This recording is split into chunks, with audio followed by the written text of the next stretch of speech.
Hi, my name's No Shirt. Some of you guys know me as Shabon Spurs Video Podcast. Apologies for the lateness of this podcast. I was hoping to do it with a buddy of mine.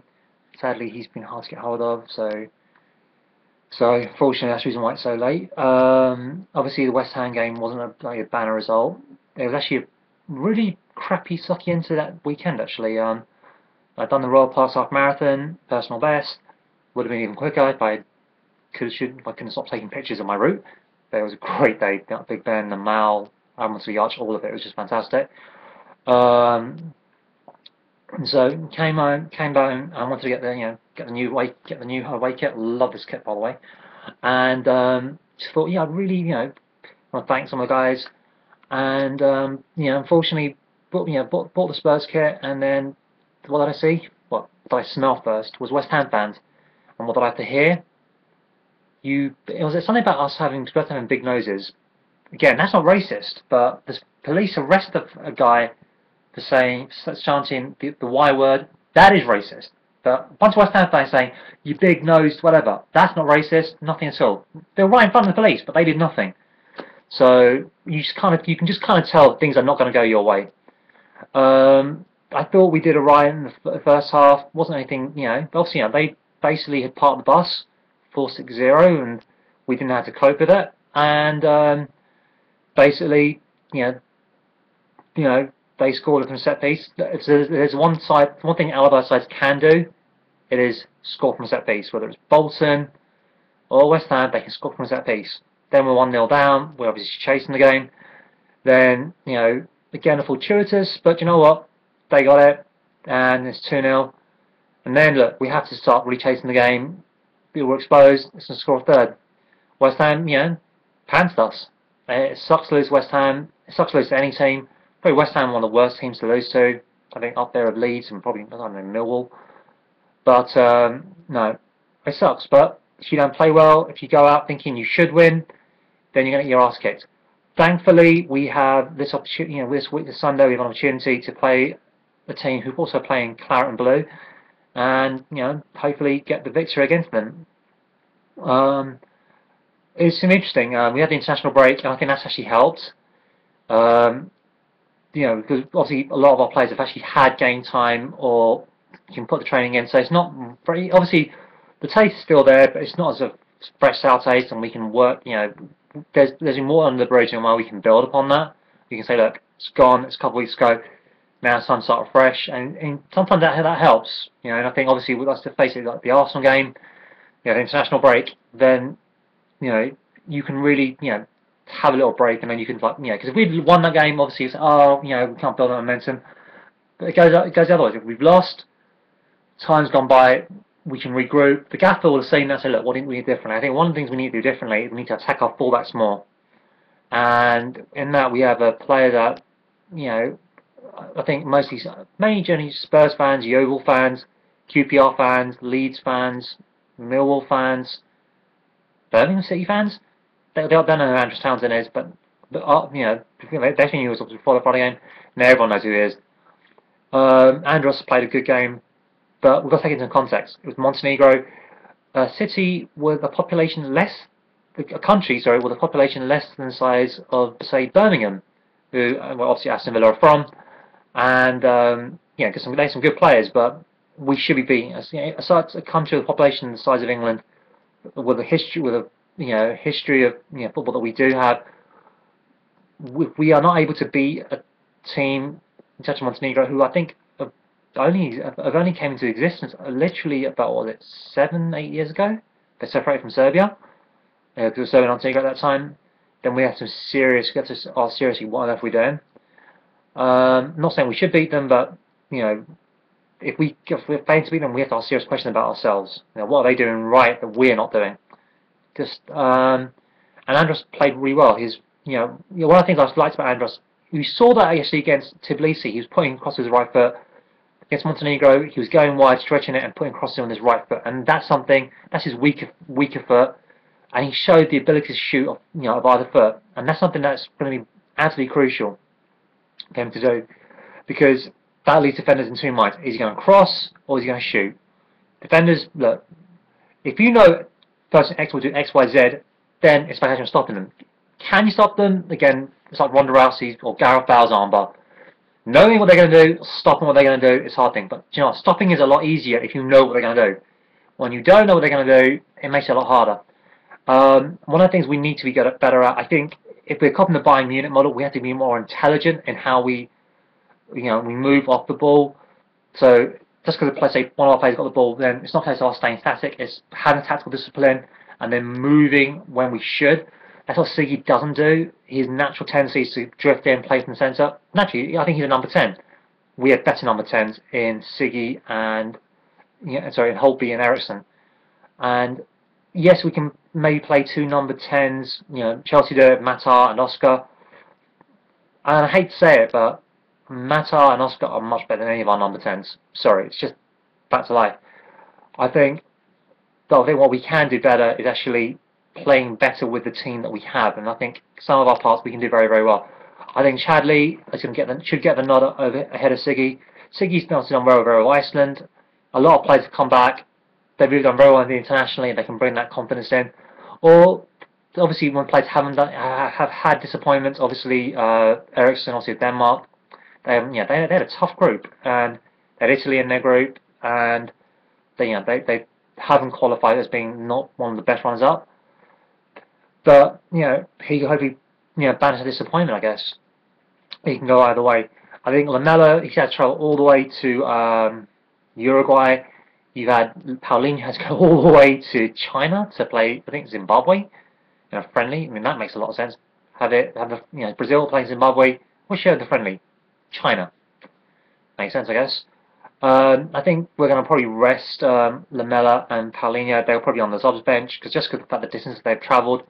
And I think Sandro is going to be very, very fresh. Didn't travel the Brazil squad.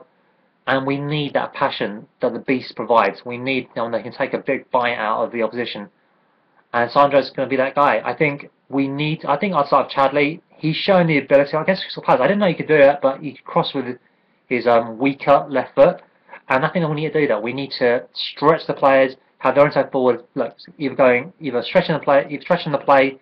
That gives Soldado, putting their crosses in, whipping the balls in. That's something Soldado thrives on. We thrive on, at Valencia. Or we are going to play that, cutting inside and crossing the ball in. That's when Chadley has to come in. So either he draws in his ball back, so that allows Danny Rose in the overlap. So or he's a big guy, 6'2". He should be able to head the ball on hopes. We need Paulinho, Dembele making those forward runs. Again, centre half, pulling defenders in because and you've got that confusion. Who's picking up who? That's when Soldado, he's got the intelligence and the movement to hopefully get maybe get that space and score a goal. I think Soldado, he's ahead of the foe. And I love the fact that AVB did give JD his chance, but ultimately Soldado is number one striker for a reason, and we need to start with him. That's just the way it is. I'm sorry to say. I like JD, like the guy, but it's just he's a good player. Soldado is better, in just every aspect. Andros is great to see what he's done. Obviously, the fact that two of the England goals came from his right foot, his weaker foot. I think he can develop into a pacey winger who possesses two, comfortable using either foot. It's a great thing. And for me, personally, I've actually met Andros a couple of times. He's got a good attitude. I remember when I met him he was playing a friendly against Apple Town. He travelled with the team bus. The other players I met, I think John Boss was one of them. I don't know if they travelled separately from the rest of the players, but I don't know. It's just something about Andros. He's never been a big time Charlie from what I've seen. Seems to love the club, and I don't know. I'm really glad that he's doing very, very well. And if you look at the quality we've got on the bench, the fact that we can leave Paulinho probably there, Lamela, Chiricek, who's captain's Romania, Bradfrield's a good pro. Norton's may not be the best player in the world, but he's no slouch. JD and Aaron Lennon, who have done very well, in terms of their Spurs career, have done very well for the club. That's an incredible bench. I mean, to quote certain Mr. Harold Wilson, have we ever had it so good? I can't remember if you look through the entire squad as a whole, the level of quality, I think it'll take time to gel. We've always said that. But if the gaffer can hopefully start developing that winning formula, it is a process, and it's a long-term process, and it takes a bit of time. But once those players gel, and we develop that good movement, that tactical discipline, that intelligent movement off the ball, intelligent use with the ball, I can see what he's trying to do. He's trying to copy that, the Bayern Munich model, and I think that's shown that. Look, I love tiki-taka the way Barcelona do it, but I think Bayern Munich have shown with power, pace, really intelligent use of the ball, with or without, and a bit of power, you can overwhelm it. And I really believe in the gaffer and his project. I definitely would start with a 4-3-3, Alessandro and Dembele, just because Paulinho's had to travel and Mela's had to travel. I think they're going to have a lot more as impact subs. Again, with JD, Lennon, especially with Lennon's pace, I think those three potentially coming on can really impact the game. I think the back four, hopefully if Rose is coming back, he's going to add good. I mean, look, I like Carl Norton, but he's obviously not comfortable playing there. And to have an inside inverted winger can make sense, but an inverted fullback, it works for Philip Lahm, Carl Norton. Sorry, I don't think you're Philip Lahm, mate. I hate to say it.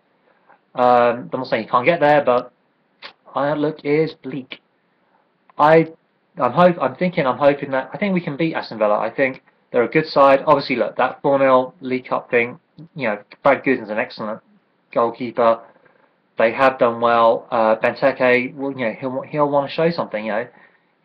First of all, he's going up against his international colleague in Jan Vertonghen. They qualified for the World Cup. They're going to show something. And I think coming off disappointment, some players have had disappointment with internationally. Some players have had benefits. I think it can work both ways. Players that have had good internationals, they can bring that good energy with them. Some players have had bad international results, can use to bounce back. And one of the things I like about international results is that international break. If you've lost, if we had the momentum, then you can't build up momentum. But we've had a very bad result, then we've had a bit of time to reflect and take stock, and we can renew our sense of purpose, and hopefully we can really do well against very good. I mean, Villa, I respect Aston Villa quite a lot. They're owned by a billionaire just as we are, but he's not like pump loads of cash in, benefactor. He said, look, I'll give you money, but the club has to pay its own way. I'll support the club, but the club has to pay its own way. And like Daniel Levy, he can get good value. I mean, was it Gareth Barry, 12 million, Ashley Young, 16 million? Man, he could. I think let's face it, he out-Levied Levy with Benteke, 25 million. You want him? 25 mil. Levy, no freaking way. Anyone can out-Levy Levy, has to have respect in my book. I just like Aston Villa. I think good traditional club, good values, and they try and do things the right way. And I think they've won their next gen. They're trying to bring in kids, and so you've got to respect a club that does that. That being said, I think we can beat them. I think it'll be 2-1. I think they're a dangerous team. They've got some good players. Benteke is a good player. They've got it's going to drive me nuts. Not Matty Lowton, Matt Albright, I think his name is. Very good. I think he's a solid player. Delph's a good player. Vla's an excellent centre half. I'm not sure if he's playing or not. So I think we can win. Definitely go with a 4-3-3, 4-2-3-1. But definitely we need to get Chadley and Andros to attack their fullbacks. Really attack their fullbacks. And really, we need to get bodies into the box, because Soldado, he's playing by himself. He's got no support. At least if Dembele makes a forward run, you don't need to play 4-4-2. Not really. I think you can get away with playing a 4-2-3-1, but you have to have your box forward player making tons of box, running up and down that thing like a train or something. Bang bang, maybe like Roadrunner, really constantly going up there, and really taking his his midfielder, whether with the ball or without. He needs to have that support. And he needs to have his support his inside forwards, whether they're going to the byline, stretching the play, whipping a ball in. He needs that. We need to give him that kind of service he needs. Sorry if this is a longer YouShubes than normal, or shorter, but it's been a while, so I hope you enjoyed this YouShubes. I'd like to thank all those that supported me on the Royal Plus Half Marathon. we have raised over £300 for the mental health charity in mind, and I'm so proud. And just because for me, the easy part of me is just running. You know, well, it wasn't that easy. The last 3 miles were killing me. My legs were out. You should see like this video. I'm like, before I was like proper like Vangelis, chariots of fire, and then but it was worth it. It was brilliant, and I'm glad. Thank you all for your support. No shout outs today, but definitely thank you for all those. Just shout out to everyone that supported me. Thank you for watching YouTubes. Please click on the ad links if and when they appear. And as always, come on you Spurs. I know it sucks losing against West Ham. It was depressing. And I should give a shout out to a mate of mine. She's the lady Berbatov, but Countess 1P. For a donation. This is how nice it was. I said to her, one thing that will cheer you up after the West Ham game, and she goes, what was that? So I put my link up, and she donated, and that was awesome. So thanks to anyone that donated. But yeah, so Lady Berbatov, you get a shout out. And yeah, as always, come on you Spurs. Come on the Spurs.